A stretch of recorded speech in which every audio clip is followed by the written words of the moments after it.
दुरासुर, मैंने पहले ही कहा था कि मुझे किसी से भी युद्ध नहीं करना। देखा अंजाम।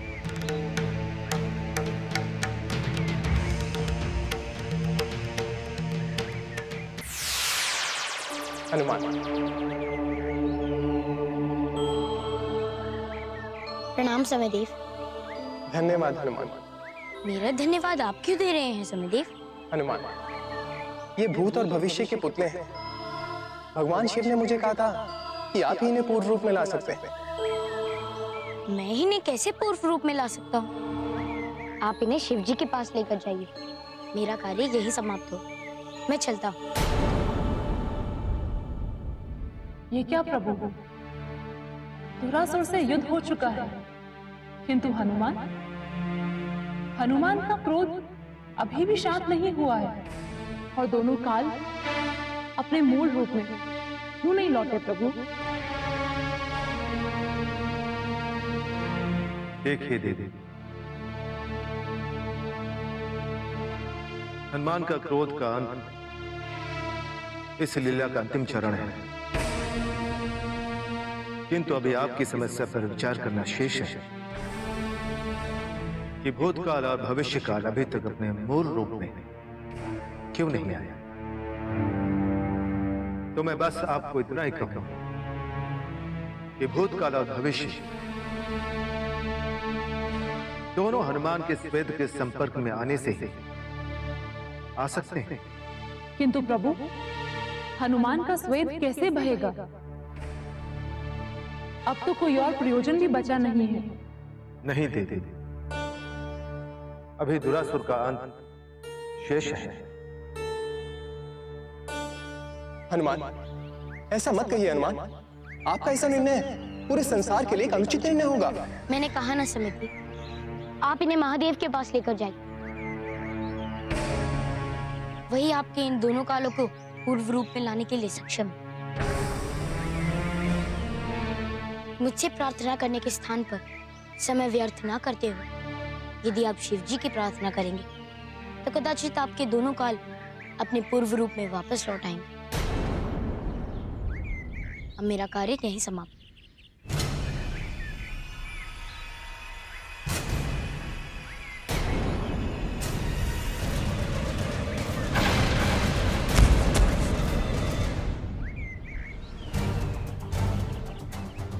तू पुनर्जीवित हो गया दुरासुर?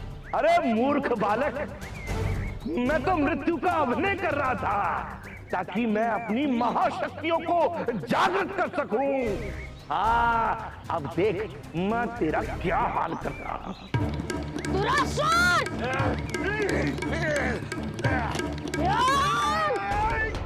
हो गया तेरी योजना का सत्यानाश? नहीं भ्राते, भविष्य पत्र अभी हमारे हाथ में।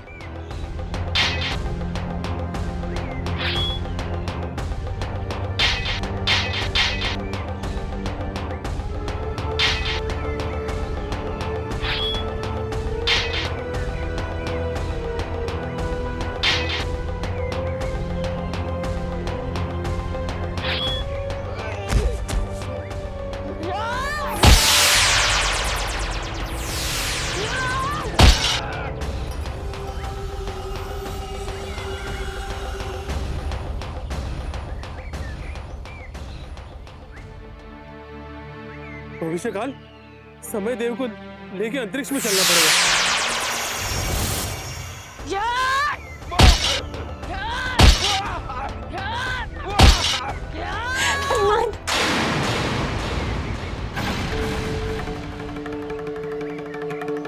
माते,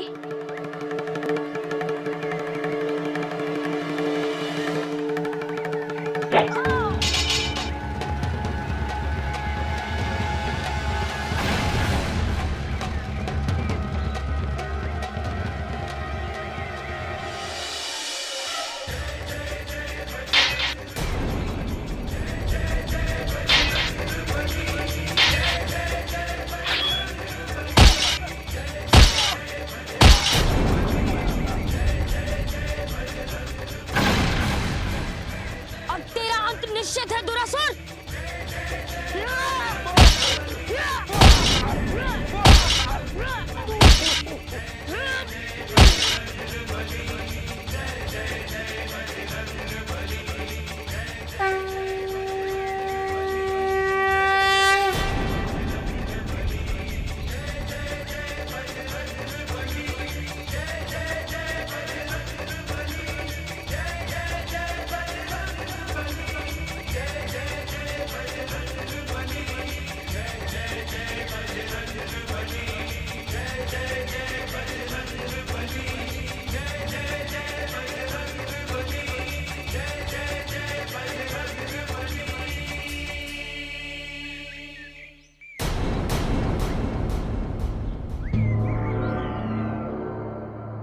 महादेव, आज आपके समक्ष एक ऐसी माँ बैठी है जो कर्तव्य और ममता के बीच में पिस रही है। माना कि मैंने हनुमान के प्रति कठोर वलन अपनाया, किंतु वो उनके हित में था प्रभु। क्या हर माँ बाप अपने पुत्र के हित के लिए उनकी त्रुटि को सुधारने का प्रयत्न नहीं करते? तो फिर मैंने क्या अपराध किया प्रभु? यदि हर माँ बाप अपने पुत्र की त्रुटि को सुधारने का प्रयत्न नहीं करते, तो उनके पुत्र के भविष्य का क्या होगा? मैंने और महाराज ने यही तो प्रयत्न किया प्रभु। तो फिर मुझे किस अपराध का दंड मिल रहा है महादेव? किस अपराध का दंड मिल रहा? जो मेरा पुत्र मुझसे इतना दूर चला गया। हनुमान आपका अंश है, अब आप ही कुछ मार्ग बताएं। आप ही मेरे पुत्र को मेरे समीप वापस लौटाएं। आप ही कोई मार्ग बताएं महादेव, आप ही कोई मार्ग बताएं। ये लीजिए। पृथ्वी पर सभी लोग भूत और वर्तमान में भेद नहीं कर पा रहे।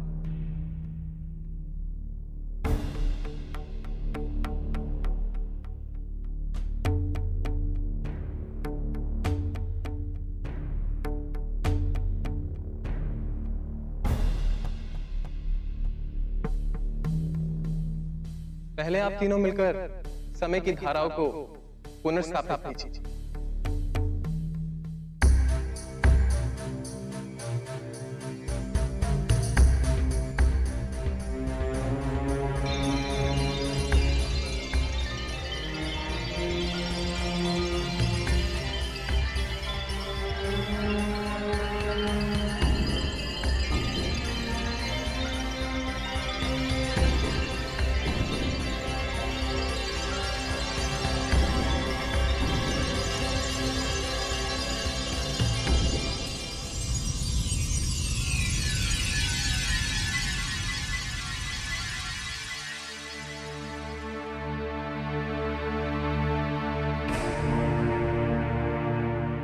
अब तो हमें तीनों लोगों का राजा बनने से कोई भी नहीं रोक सकता। हाँ दीमू, जब मैं राजा बन जाऊंगा ना, तो सभी लकड़हारों को एक एक वन दान करूंगा। हाँ हाँ चलो, जल्दी से अपना नया भाग्य लिखते हैं। हाँ।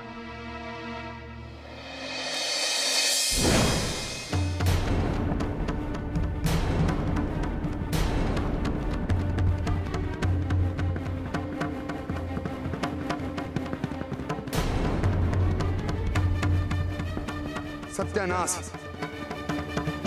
यह क्या हो गया? चलो भ्राते, घर चलते हैं। अब तो हम घर भी नहीं जा सकते भ्राते,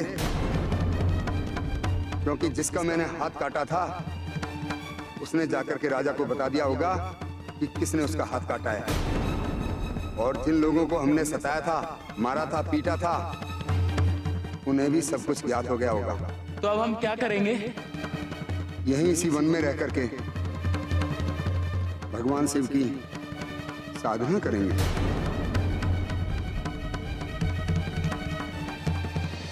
धुरासुर का अंत हो गया है।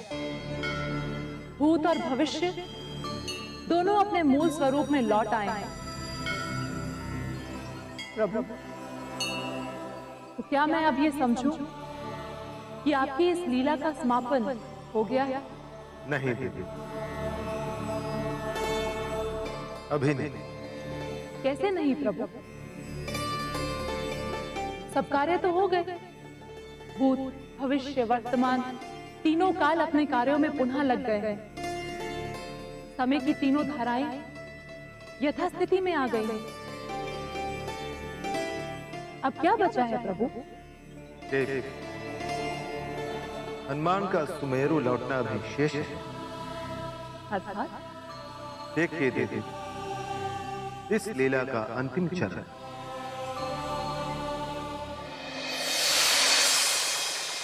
हे हनुमान, अब तो क्रोध त्याग कर अपने घर को प्रस्थान कीजिए। हाँ हनुमान, आपके प्रयास से दुरासुर का अंत हो गया है। तीनों धाराएं अपनी अपनी जगह यथास्थान हो गई हैं। अब आप अपने घर लौट जाएं। आपकी माँ आपके लिए बहुत चिंतित है।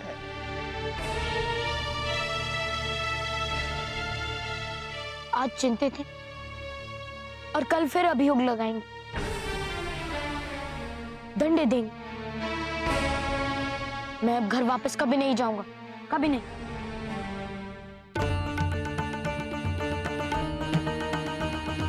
हे प्रभु, त्रुटि तो मुझसे हुई है और अब इसका समाधान भी मुझे ही करना होगा। मेरा पुत्र मुझसे रुष्ट है और उसे प्रसन्न मुझे ही करना होगा। नहीं हनुमान, ऐसा ना कहें। कहीं ऐसा ना हो कि आपको घर ना लौटने के लिए पछताना पड़े। देखिए, मुझे पुनः क्रोध मत दिलाइए। मुझे घर में कोई भी प्रेम नहीं करता और अब मैं अपने घर को छोड़कर यहाँ आ गया हूँ। और अब मैं नितांत हूँ। और आप भी मेरी चिंता मत कीजिए। और कृपया आप दोनों यहाँ से चले जाइए।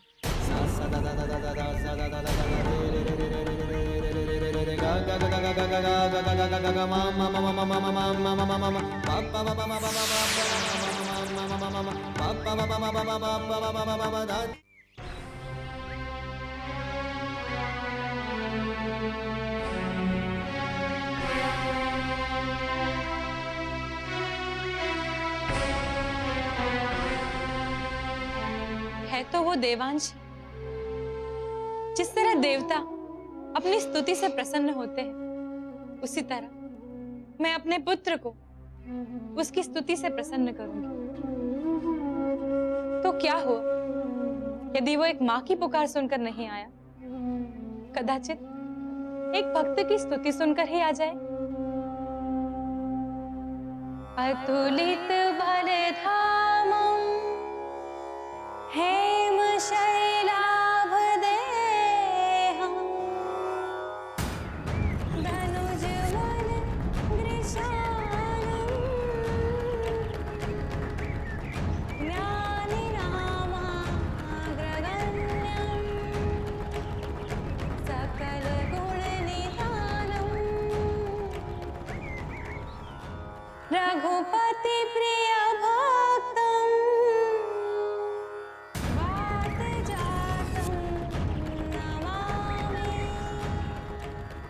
अतुलित बलधामं हेम शैलाभ देहं धनुज वन गृशानं ज्ञानि नामाग्रगण्यं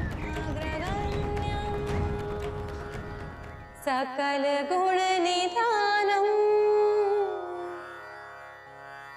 रघुपति प्रिय भक्तं वात जातं नमामि।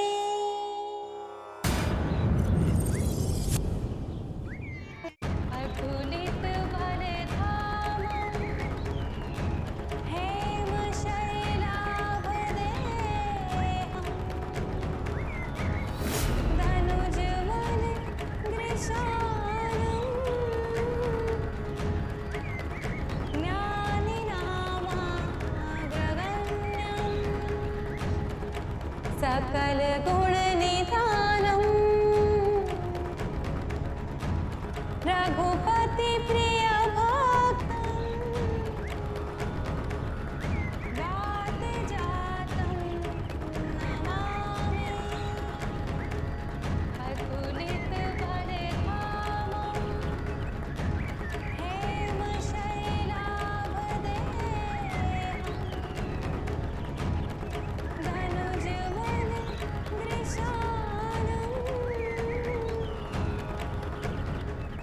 नहीं,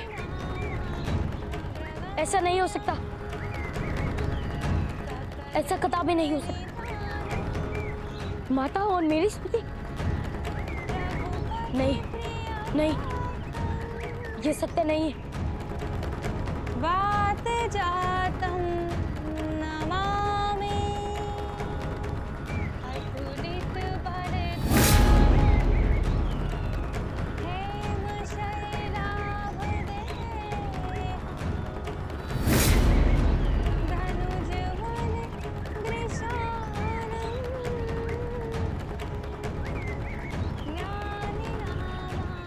कि माता मुझे बुला रहे हैं और माता इसी कारण मेरी स्तुति कर रही।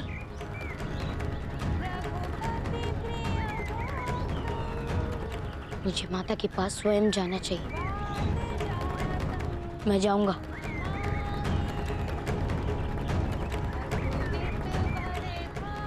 माता, मैं आ रहा हूँ। मैं आ रहा हूँ। धनुजवन ग्रीशानम् ज्ञानिनामाग्रगण्यम्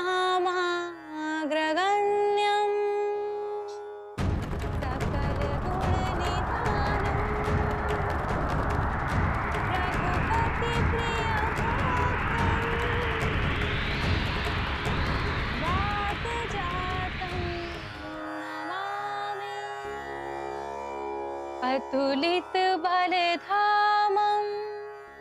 बस माते, बस। अब मैं आ गया हूँ माते। हनुमान,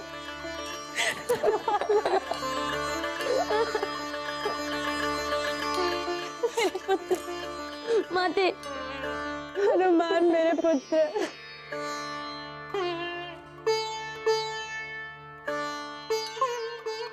ऐसा मत कीजिए।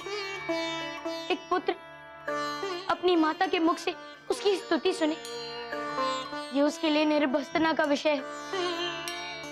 मत कीजिए माते, ऐसा मत कीजिए। अब मैं आपके समक्ष आ गया हूँ माते, बस रुक जाइए।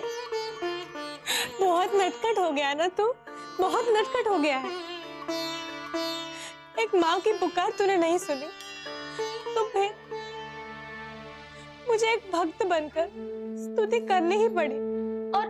और मुझे पाप का भागी बना दिया। नहीं पता। एक माँ का स्थान स्वर्ग से भी ऊंचा होता है माते। और मैंने तो आप ही के गर्भ से जन्म लिया है माते। यदि आप मेरी स्तुति करेंगे तो मेरे लिए इससे बड़ी निंदा कुछ नहीं हो सकती माते। मुझे क्षमा कर दीजिए माते, मुझे क्षमा कर दीजिए। नहीं पुत्र, क्षमा तो मुझे तेरी मांगनी चाहिए पुत्र। मुझे क्षमा कर दो पुत्र। आप क्षमा मत मांगिए। मैंने तुम्हें बहुत कटु वचन कहे, मुझे क्षमा कर दो पुत्र। आज मेरे लाल, मेरे पुत्र। माते, हनुमान मेरे पुत्र, मेरे हनुमान। नहीं माते,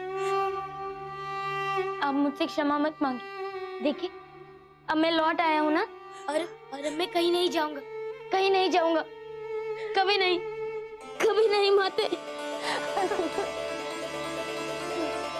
मेरा लाल।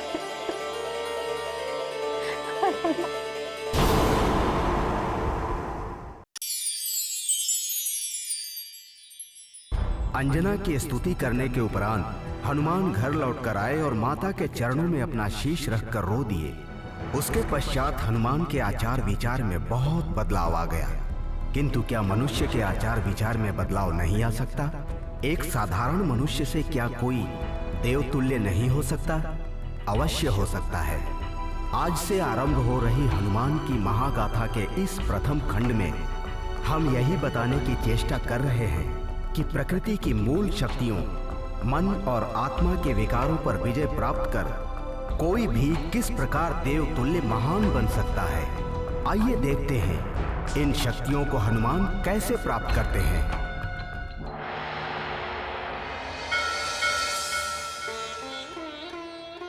मेरे पुत्र, अब तुम आ गए हो तो शिव जी को प्रणाम करो, क्योंकि मेरी भक्ति और इनकी शक्ति से ही तो तुम मेरे समीप वापस लौटे हो।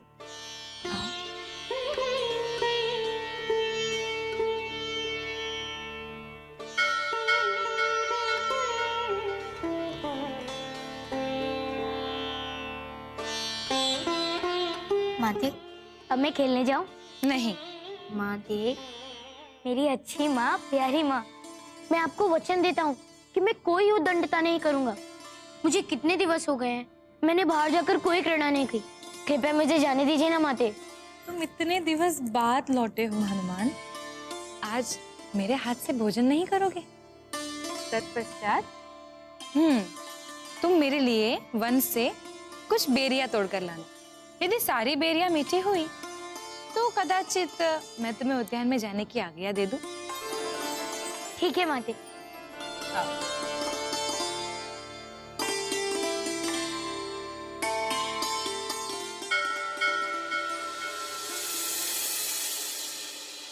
महाराज केसरी की, महाराज केसरी की, महाराज केसरी की, महाराज केसरी की, महाराज केसरी की, महाराज केसरी की, महाराज केसरी की, महाराज केसरी की, महाराज केसरी की, महाराज केसरी की, महाराज केसरी की।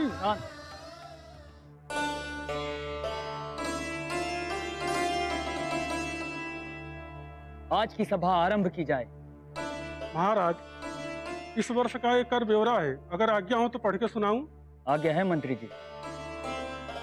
राज्य की सुखमय स्थिति बनाए रखने के लिए राज्य की सुरक्षा और विकास हेतु होने वाले व्यय कितना कर आता है उसका सारा ब्यौरा मैंने स्वयं मंगवाया था, ताकि हम उसे पुनर्निर्धारित कर सकें। महाराज, कृषि कर में इस वर्ष 10 सहस्त्र स्वर्ण मुद्राएं प्राप्त हुई हैं, वन कर 3 सहस्त्र मुद्राएं और पशुकर में मात्र हमें 1 सहस्त्र स्वर्ण मुद्राएं प्राप्त हुई हैं, और उद्योग कर में सर्वाधिक कर की प्राप्ति हुई है, 54 सहस्त्र स्वर्ण मुद्राएं। बहुत अच्छी बात है मंत्री जी। अब आप हमें ये बताइए कि सुमेरु के वन को कीर्तिपुर से जोड़ने के लिए यदि एक महामार्ग बनाया जाए तो कितना व्यय आएगा? मैं आपको वाणिज्य मंत्री जी से मिलकर संपूर्ण विवरण लाके देता हूँ। महाराज की जय हो। प्रणाम महाराज। कहिए दूत, कहाँ से आए हैं आप? मैं कीर्तिपुर से महाराज पुनीत का संदेश लेके आया हूँ। महाराज, आपके पुत्र हनुमान ने हमारे राज्य की रक्षा की है। इसी के उपलक्ष्य में हमारे महाराज ने आपके सपरिवार को कल रात्रि भोज पर सादर आमंत्रित किया है। महाराज पुनीत, आप महाराज पुनीत जी को जाकर ये सूचना दीजिए कि हम सपरिवार उनके इस रात्रि भोज के आमंत्रण पर अवश्य आएंगे। अवश्य महाराज, आपका संदेश हम महाराज तक जरूर पहुंचा देंगे। अब हमें आज्ञा दीजिए महाराज। आज्ञा है दूत। और हाँ, महाराज पुनीत को हमारा सादर नमन जरूर करिएगा। अवश्य महाराज।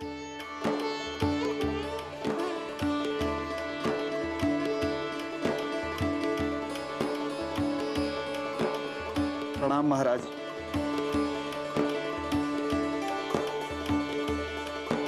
देखा महाराज, हनुमान के क्रियाकलापों के कारण प्रजाजन ही नहीं, दूर दूर के लोग इतने आनंदित हैं। मुझे भी प्रसन्नता है। हनुमान की उद्दंडता में किंचित कमी आई है और वो राज्य के एक उत्तरदायी नागरिक की तरह अपने कर्मों को अच्छे से समझ रहे हैं।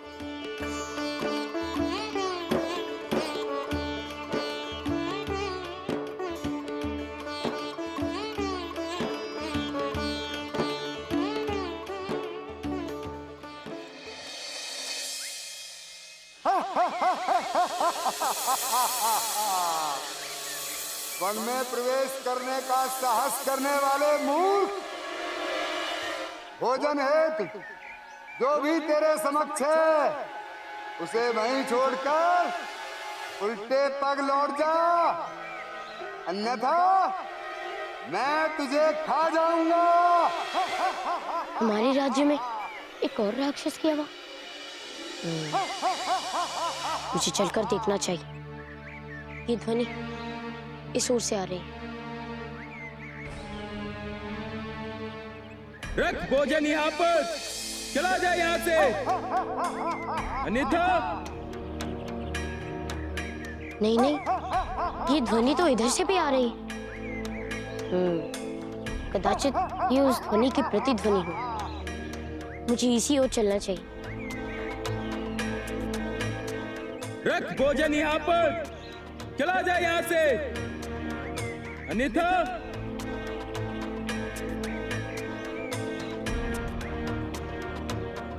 इस प्रकार तो मुझे पता ही नहीं चलेगा कि ध्वनि का उद्गम स्थान कौन सा है। पहले उस दिशा की ओर चलता हूं।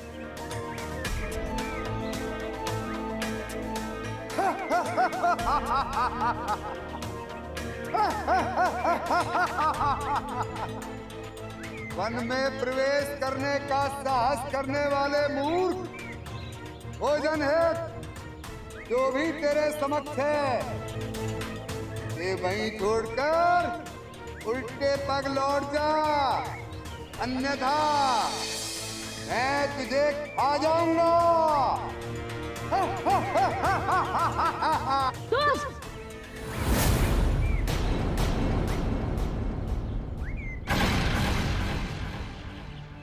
हेमू आप?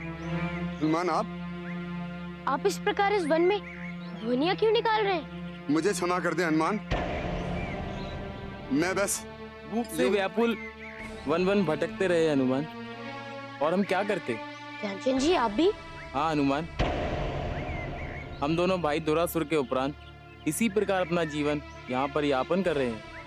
किंतु क्यों? आप दोनों कीर्तिपुर वापस क्यों नहीं लौट जाते? दुरासुर के प्रभाव के कारण हमने राज्य के अधिकतर जन को बहुत अधिक पीड़ा पहुंचाई है। महाराज ने हमारी मृत्यु के आदेश पारित कर दिए हैं। ऐसे में आप ही बताएं, हम क्या करते हैं हनुमान?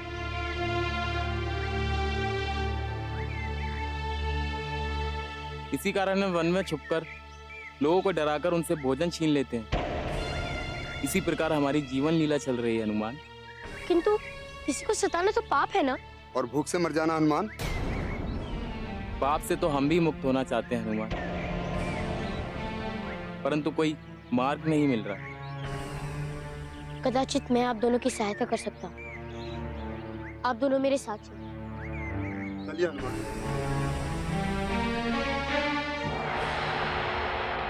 अंजना, अंजना, तुम्हारे पुत्र के कारण। अब क्या कर दिया मेरे लाल ने? इसी कारण तो मैं उन्हें अधिक महल से बाहर जाने ही नहीं देती। क्या हुआ नाथ? क्या किसी ने पुनः हनुमान की वंचना की? हाँ, कीर्तिपुर से राजपत्र आए हैं, आप स्वयं ही पढ़ लो। हे प्रभु, हनुमान की उद्दंडताएं कीर्तिपुर तक पहुंच गई।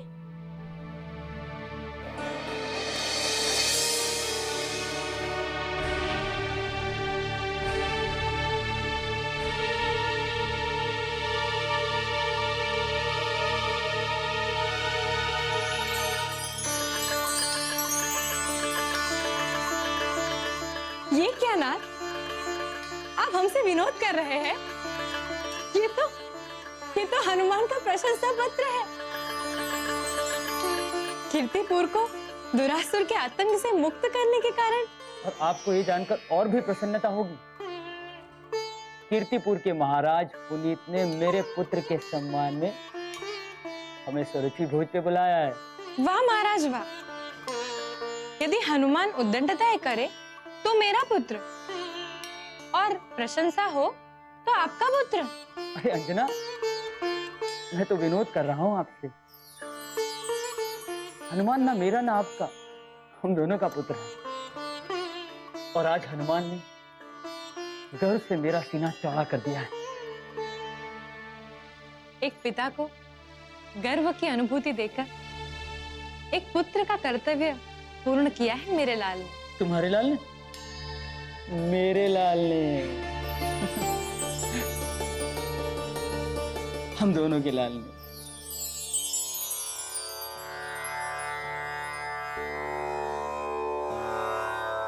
प्रणाम ऋषिवर। हनुमान, आयुष्मान भव।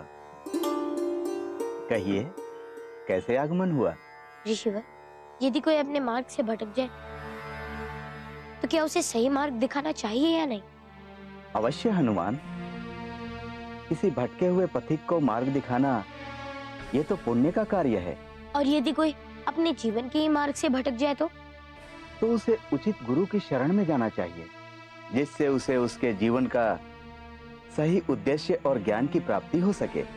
तो ऋषिवर, यहाँ आकर मैंने कोई भूल तो नहीं की ना? आप तो सर्वज्ञानी हैं हनुमान। आप भला कैसे जीवन के मार्ग से भटक सकते हैं?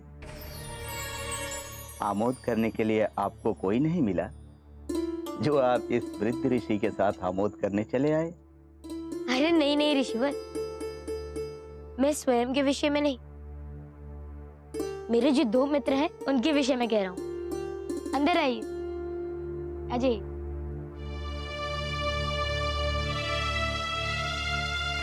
प्रणाम ऋषिवर। प्रणाम ऋषिवर।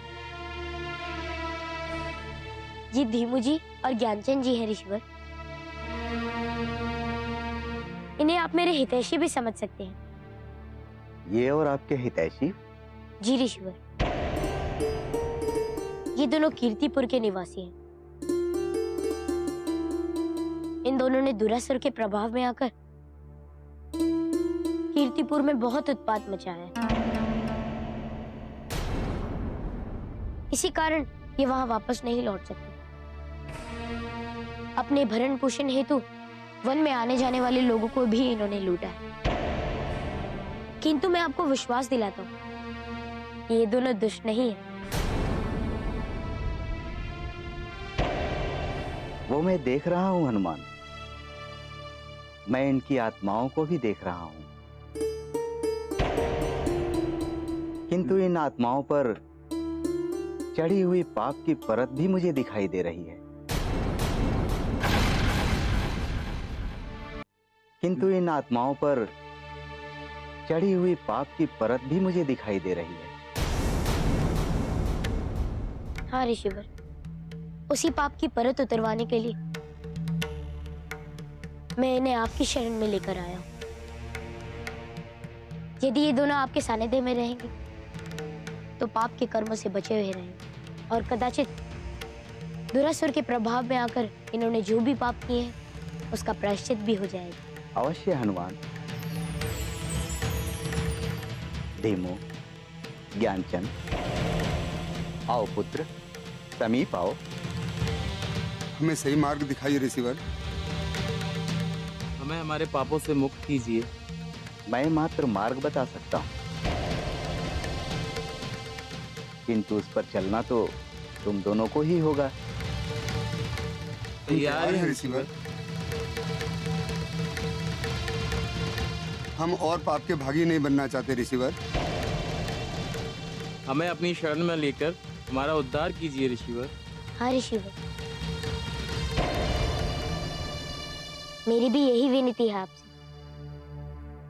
ठीक है हनुमान, किंतु इन दोनों को एक तपस्वी की जीवनचर्या का पालन करना होगा। क्या तुम दोनों इस कठिन मार्ग पर चलने के लिए मानसिक रूप से तैयार हो? हम तैयार हैं ऋषिवर। बस आप हमें अपनी शरण में ले लीजिए। हम अपने पापों से मुक्त होना चाहते हैं। हमें अपना शीश स्वीकार कीजिए ऋषिवर। हमें सही मार्ग बताइए। तो ठीक है, संध्या होने के उपरांत तुम दोनों संध्या स्नान करके जल देवता को साक्षी मानकर यह संकल्प करना कि जिस प्रकार जल से शरीर का मैल धुल जाता है, उसी प्रकार तुम दोनों अपने अच्छे कर्मों से अपने मन का मैल धो लोगे। अवश्य ऋषिवर, अवश्य। हम ऐसा ही करेंगे।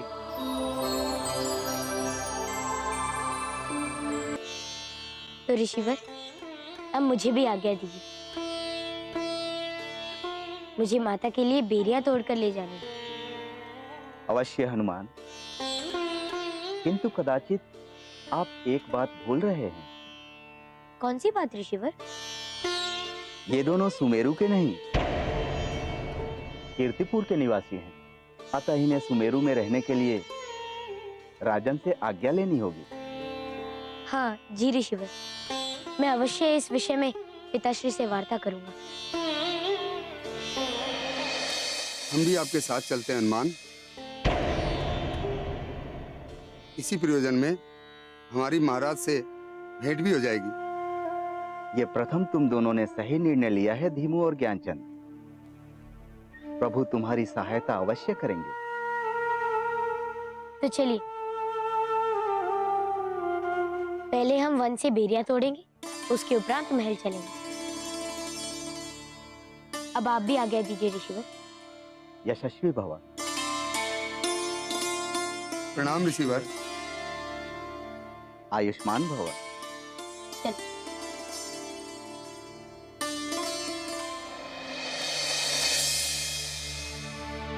स्वामी। प्रिय,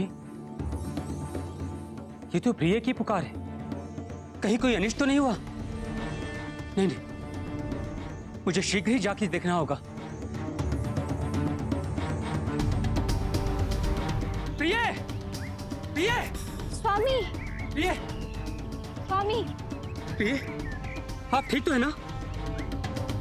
मैंने आपकी करुण पुकार सुनी। आशीष दीजिए देव। आशीष? प्रिय, मेरा आशीष एवं प्रेम तो सदैव आपके साथ है, किंतु आपकी वो करुण पुकार।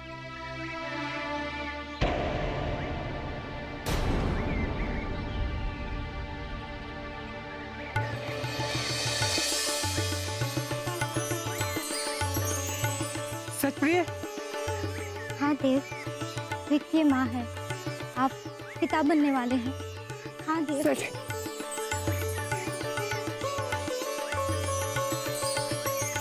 मैं आपको बता नहीं सकता कि आपने मुझे ये सूचना देकर संसार की सबसे बड़ी प्रसन्नता दे दी है।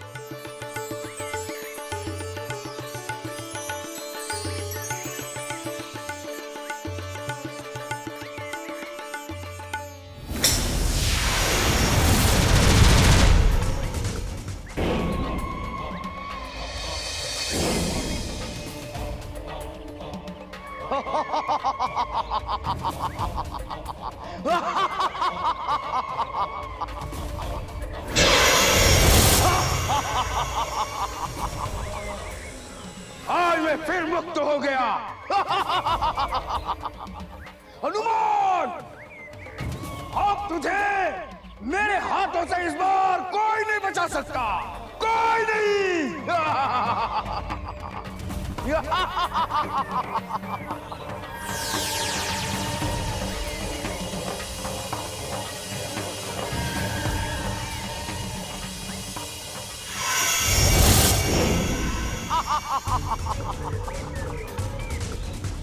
सुमेरु के वन में बेरिया तोड़ने जा रहा है।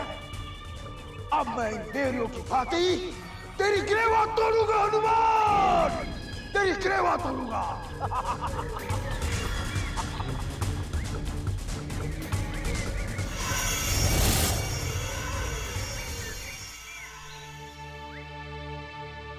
हनुमान, महाराज हमें राज्य में रहने की आज्ञा तो प्रदान कर देंगे ना? अवश्य प्रदान करेंगे धीमू जी। मैं उनसे स्वयं आपके लिए प्रार्थना करूंगा।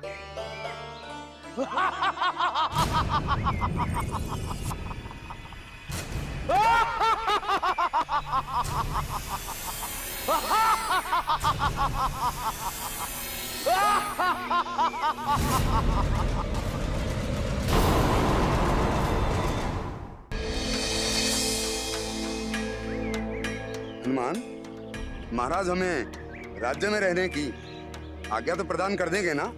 अवश्य प्रदान करेंगे भीम जी। मैं उनसे स्वयं आपके लिए प्रार्थना करूंगा।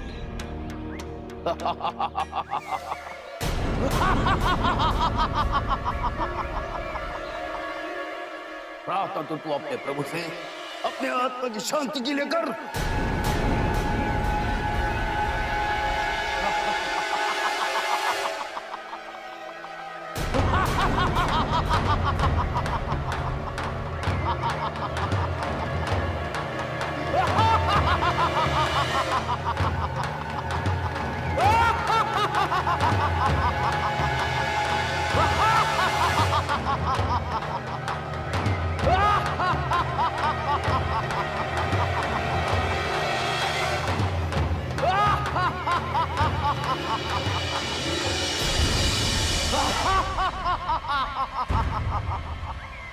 तीनों के तीनों एक साथ एक ही स्थान पर। अब मैं तुम्हें नहीं छोड़ूंगा। अपनी मृत्यु और मेरी आत्मा को बंदी बनाने का प्रतिशोध देना है मुझे। अब तुम तीनों का अंत मेरे ही हाथों होगा। शांत रहिए तांत्रिक जी। शांति तो मुझे तब मिलेगी जब मैं तुझे मार दूंगा वानर। मैं आपको चेतावनी देता हूँ। मूर्ख, आत्माओं का भी कभी कोई आयत कर सका है किंतु मैं तेरा सर्वस्व नष्ट कर दूंगा। यदि ऐसा है तो मुझे भी अपनी रक्षा हेतु आपसे युद्ध करना होगा।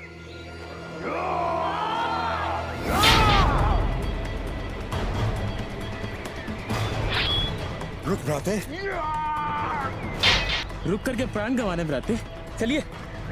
नहीं, हनुमान ने हमारी सहायता की है।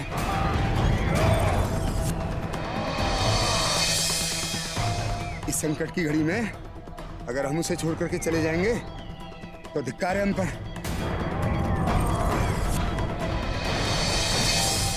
तुम्हें वो मंत्र याद है, आत्मा को निकालने वाला?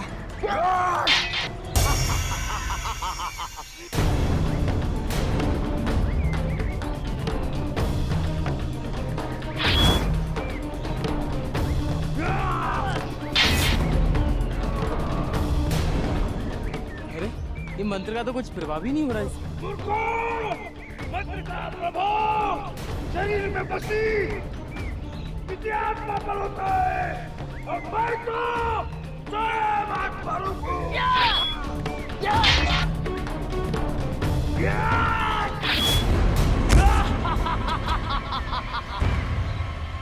आप दोनों जाइए, मैं उसे रोकने की कोई ना कोई युक्ति अवश्य सोचूंगा। बचाओ, कोई हनुमान की सहायता करो। बचाओ, बचाओ। कितनी भी युक्ति लगा ले वानर, आज तेरा अंत अवश्य मेरे इस कनक से होगा।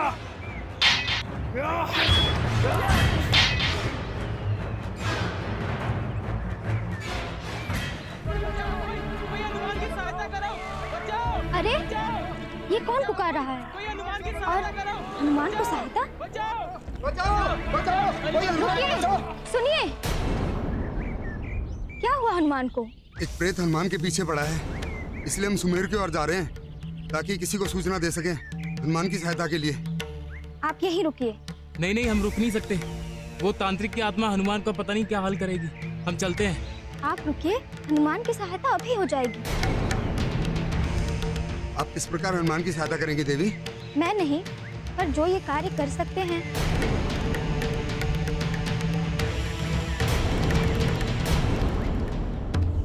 देव प्रकट हूँ।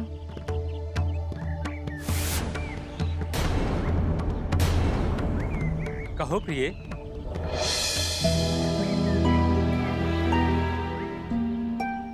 प्रणाम यक्षदेव। प्रणाम। देव, वन में एक अतृप्त आत्मा हनुमान को कष्ट पहुंचा रही है। आप उसे मुक्त करा दें। अवश्य देवी।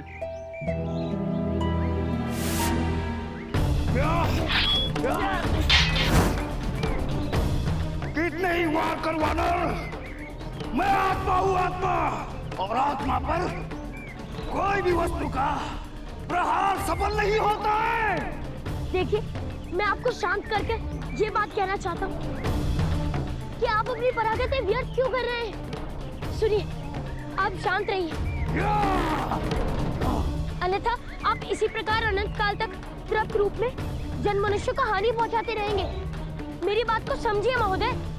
तूने मेरे अमर होने की साधना में विघ्न ही नहीं डाला है, अभी तो मुझे मृत्यु दी है। मैं तुझे कैसे क्षमा कर दूं? उसके लिए मैं आपसे हृदय से क्षमा मांगता हूँ महोदय। तो जो आपने किया वो भी तो एक पाप ही था। पाप और पुण्य से मैं ऊपर निकलना चाहता था, किंतु तेरे कारण मेरी ये दशा हो गई है। मैं तुझे नहीं छोड़ूंगा, नहीं छोड़ूंगा।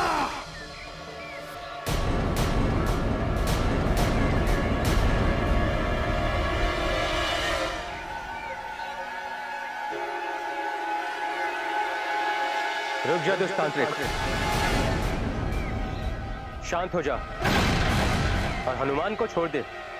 यक्ष,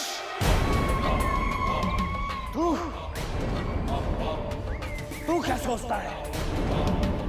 तू मुझे शांत कर लेगा? मैंने बहुत सारी सिद्धियां प्राप्त की है। तेरे जैसा अर्ध मानव और अर्ध देव मुझे वश में क्या करेगा? तो भी अपनी इच्छा पूरी कर ले। बोल कैसे युद्ध करेगा? बोल कैसे युद्ध करेगा? नहीं तांत्रिक, मैं यहाँ तुझसे युद्ध करने नहीं आया हूँ, अभी तो तेरे इस क्रोध को शांत करके तुझे यमपुरी भेजने आया हूँ।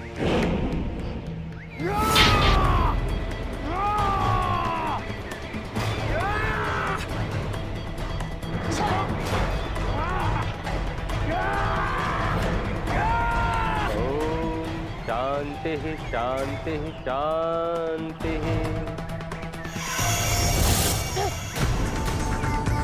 धन्यवाद यज्ञो, तुमने मुझे शांति दे दी, मुक्ति दे दी। धन्यवाद। आपकी आत्मा शांत हो गई है, अब आप विश्राम करें। यक्षदेव, मेरी सहायता हेतु आने के लिए आपका बहुत बहुत धन्यवाद। हनुमान, मुझे तो आपकी सहायता हेतु आना ही था।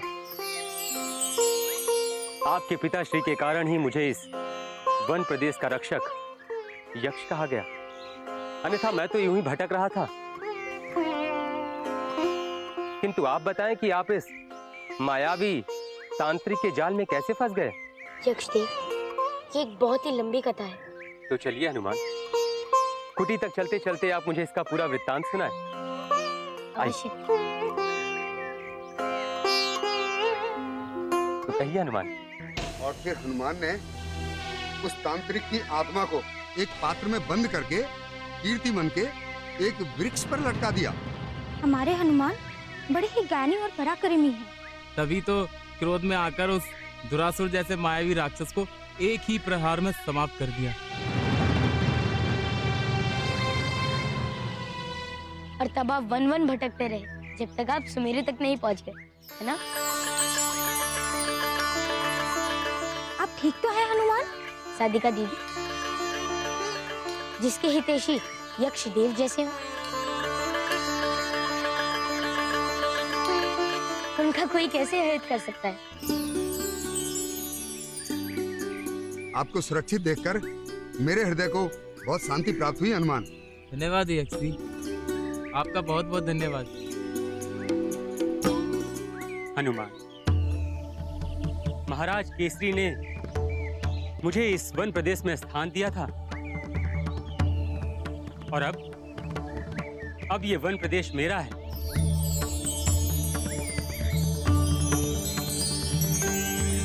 और जब तक मैं यहाँ पर हूँ, किसी भी प्रकार के जन जीवन का कोई भी अहित नहीं हो सकता, विशेष तौर पर हमारे युवराज का। यक्षदेव, साधिका दीदी, अब मुझे आज्ञा दीजिए। मुझे माता के लिए बेरियां लेकर भी जाना है। पुनः कब मिलना होगा हनुमान? जब आप कहें। हनुमान, तनिक रुकिए।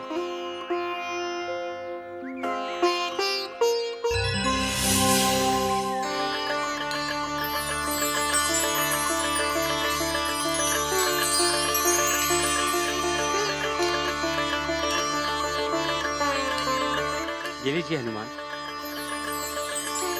इसे महारानी को मेरी तरफ से भेंट दीजिएगा। ये इस वन प्रदेश की सर्वाधिक स्वादिष्ट बेरियां हैं।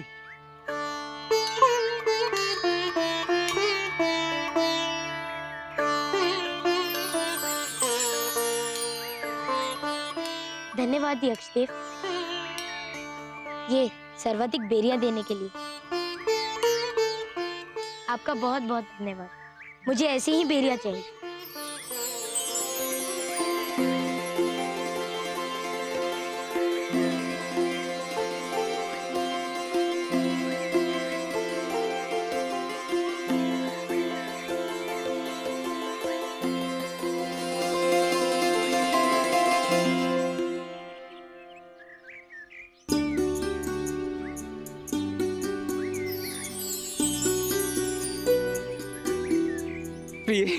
प्रिय, आपको ज्ञात नहीं कि आपने मुझे पिता बनने की सूचना देकर संसार की सबसे बड़ी प्रसन्नता दे दी है। हमारे प्रेम का प्रतीक है। हाँ प्रिय, आप सत्य कह रही हैं, किंतु आप हमें ये बताइए कि आपको पुत्र चाहिए या पुत्री? किंतु आप हमें ये बताइए कि आपको पुत्र चाहिए या पुत्री? हमें तो पुत्र हो या पुत्री, दोनों में प्रसन्नता है। किंतु हमें तो पुत्र चाहिए। हम अपने पुत्र को हनुमान जैसा बलशाली और गुणवान बनाएंगे। और यदि पुत्री हुई तो? यदि पुत्री हुई तो वो तो आपकी तरह ही गुणवान होगी। हाँ, और हम एक अच्छा सा वर देकर उसका ब्याह कर देंगे, उसको सारी सुख सुविधाएं देंगे। तो क्या सारी सुख सुविधाएं सिर्फ पुत्र को, पुत्री को कुछ भी नहीं? कदापि नहीं प्रिय। पूत कपूत तो क्या धन संचय, और पूत सपूत तो क्या धन संचय। प्रिय, यदि हमारा होने वाला पुत्र सपूत हुआ तो हमें उसके लिए कुछ भी एकत्र करने की आवश्यकता नहीं है, और यदि वो कपूत हुआ तो फिर हम कितना भी धन संचय कर दे वो सब व्यर्थ जाने वाला है। अच्छा, तो आपको परिश्रम ना करना पड़े इसलिए पुत्र चाहते हैं? कदापि नहीं प्रिय, कदापि नहीं। हम तो केवल इतना चाहते हैं कि हमारे मिलन से जो नई प्रजाति उत्पन्न होगी उसकी वंश वृद्धि के लिए पुत्र की आवश्यकता होगी। फिर तो हम प्रभु से प्रार्थना करेंगे कि हमें पुत्र ही हो। अवश्य प्रिय। संध्या हो चली है, हम तपोस्थली जाके पूजा अर्चना कर ले। अवश्य देवी, अवश्य। जब तक आप संध्या अर्चना करेंगी तब तक हम भी अपना संध्या ध्यान कर लेते हैं।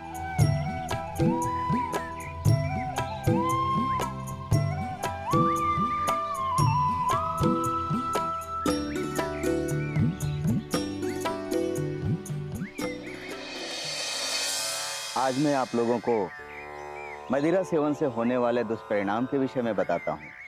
कहें गुरुवर। मद्यपान करने वाला मनुष्य एक तंद्रा में चला जाता है। मदिरा न केवल स्वास्थ्य खंडित करता है, अपितु मस्तिष्क की कार्य क्षमता को भी प्रभावित करता है। मदिरा सेवन के पश्चात ना तो मनुष्य को अपनी जिह्वा पर और ना ही अपने शरीर पर ही नियंत्रण रहता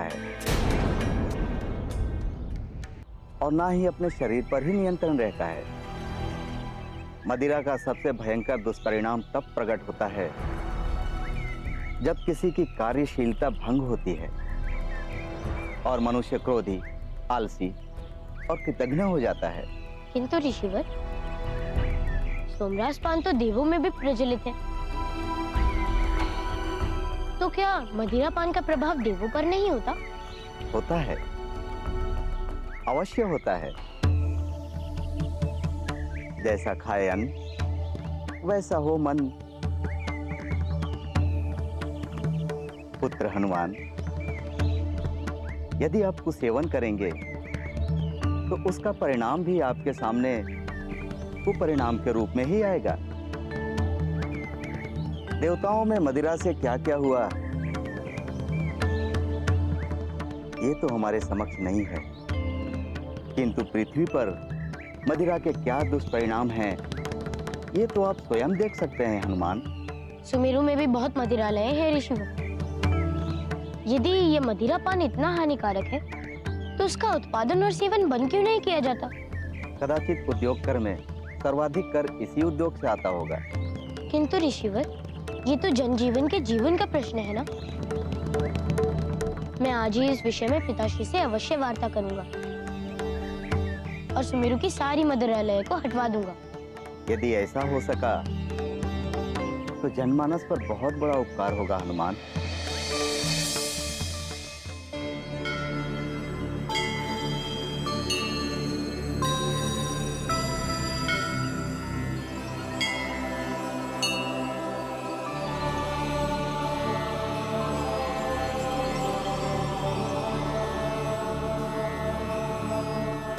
देवियों, संध्या हो चुकी है।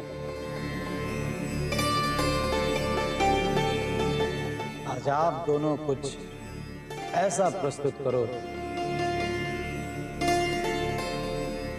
जिससे कि हम इतने भाव विभोर हो जाएं कि सब कुछ भूल जाएं।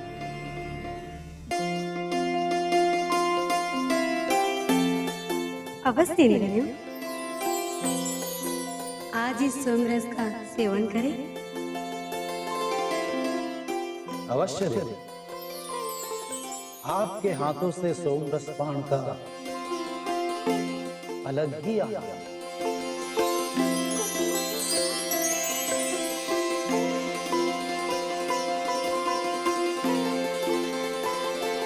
चलिए कुछ प्रस्तुत करें आप।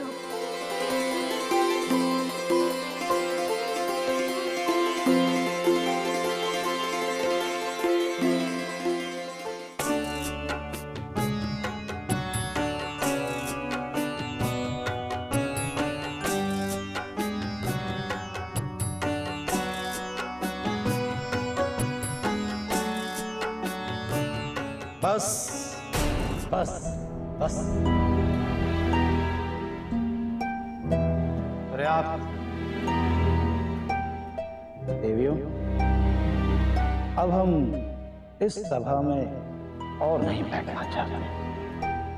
देवराज, क्या मैं आपको आपके शयन कक्ष तक पहुंचा दूं? क्यों? तुम्हें क्या लगता है मैं चल नहीं सकता है? अभी तो हम अंतरिक्ष और पृथ्वी का भ्रमण करने हेतु सोच रहे हैं। देवराज, कदाचित पृथ्वी भ्रमण कल करे तो उत्तम होगा। क्या?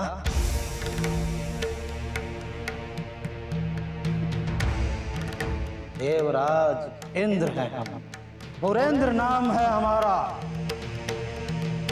राजा है हम स्वर्ग के। तब तुम हमें समझाओगे कि हमें क्या करना चाहिए और क्या नहीं। हाँ, चलिए आप लोग भी हमारे साथ चलिए, किंतु ये पात्र भी हमारे साथ रहेगा।